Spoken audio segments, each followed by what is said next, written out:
questions to be matter for the judgment of each individual have gradually collapsed into a multiplicity of sects which disagree with one another, and by this means a good many people have had all faith in Christ destroyed.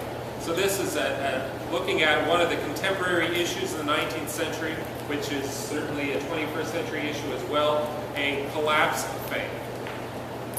Indeed, even the Holy Bible is no longer held to be defined by some, this is response to the beginning of liberal Protestant biblical criticism, biblical critical method. But they begin to assimilate it to the invention of myth. And then there's this a bit longer, but this really focuses on the philosophical errors or problems that are facing the church in the 19th century, which really haven't gone away. Thereupon there came into being and spread far and wide throughout the world that doctrine of rationalism or naturalism, which spares no effort to bring it about that Christ is shut out from the minds of people and the moral life of nations. Thus they would establish that they call the simple rule of reason or nature, the abandonment and rejection of the Christian religion, and the denial of God and His Christ has plunged the minds of many into the abyss of pantheism, materialism, and atheism. And the consequence is that they strive to destroy rational nature itself.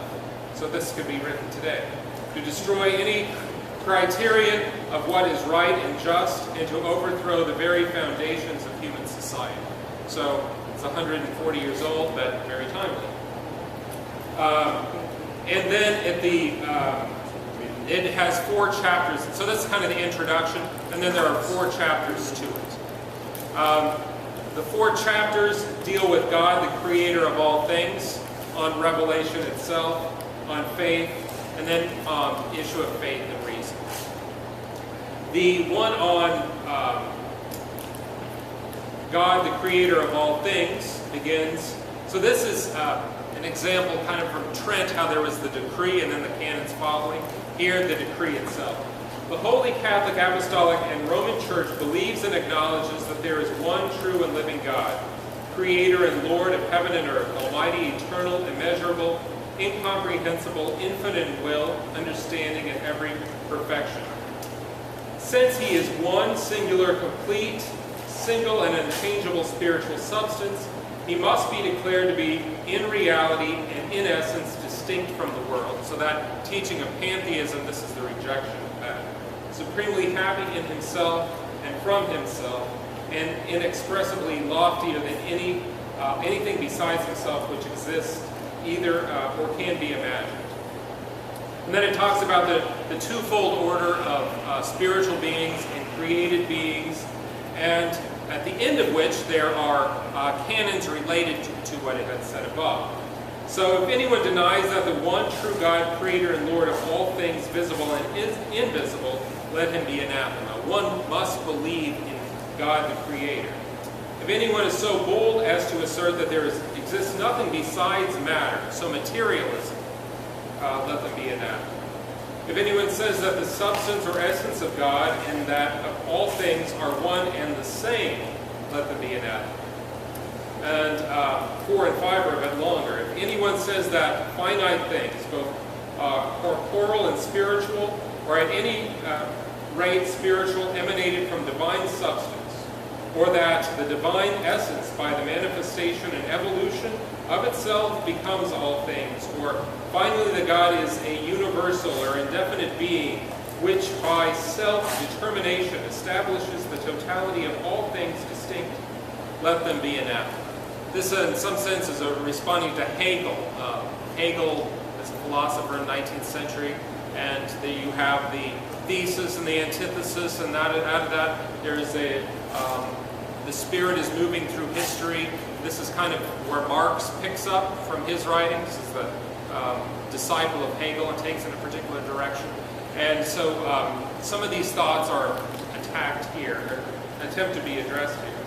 If anyone does not confess that the world and all things which are contained in it, both spiritual and material, were produced according to their whole substance, out of nothing by God, or holds that God did not create by His free will from all necessity, but as necessarily, so that God necessarily had to do it. This is an old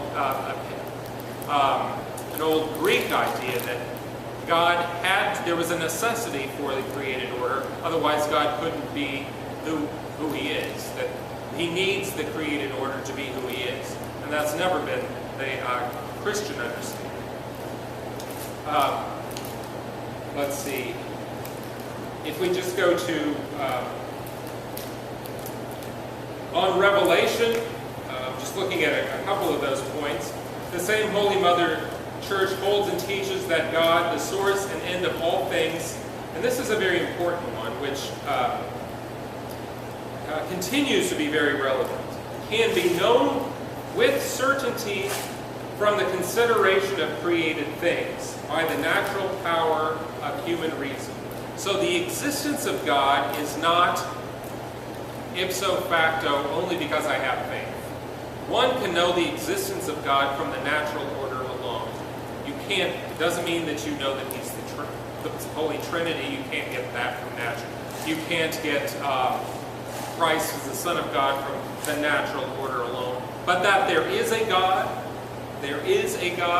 from the natural order alone, one should be able to reason that. And so this is basically the church standing up for the power of reason, which many of these philosophers who call themselves rationalists end up undermining the power, what reason can actually do and conclude, and the knowledge that it can bring about. So this is an important conclusion which remains even more important today than it even back at the time it was written. And then the third point down there, the second point taken from the letter to the Hebrews, it is